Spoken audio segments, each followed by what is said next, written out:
Levez la tête. Au-dessus de vous, les nuages et le vent, la pluie et les orages. Et puis la Voie lactée, les planètes et la Lune. Tout le monde peut se laisser éblouir, mais bien peu vont jusqu'à essayer de comprendre. Urbain Le Verrier est né en 1811 et il est mort en 1877. Entre les deux, il a passé beaucoup de temps la tête en l'air.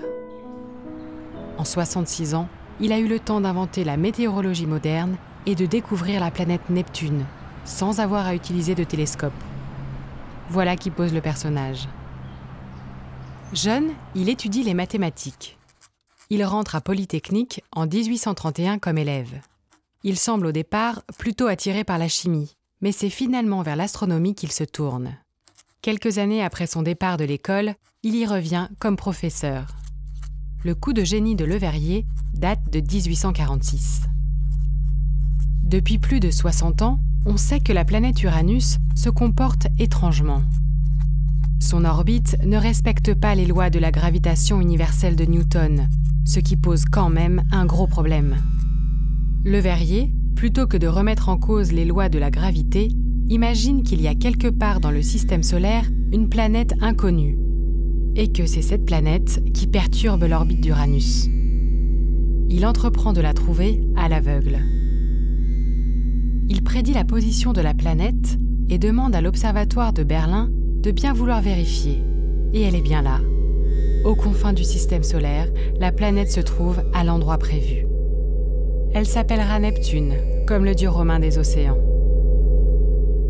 C'est un immense succès. Le Verrier devient directeur de l'Observatoire de Paris et suscite l'admiration de tous ses collègues.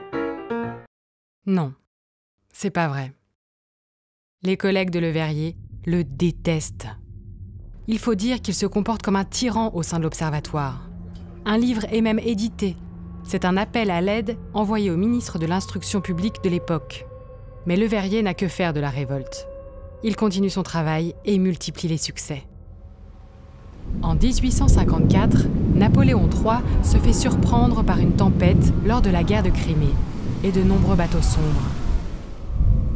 Il va trouver Le Verrier et lui demande d'imaginer un système capable de prévoir l'arrivée d'événements climatiques intenses.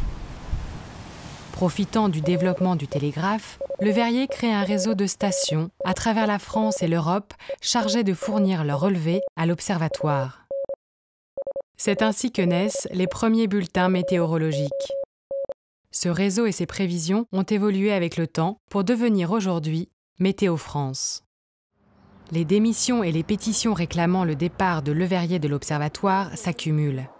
Et il est brièvement relevé de ses fonctions par décret impérial. Il meurt 4 ans plus tard à son bureau à l'Observatoire.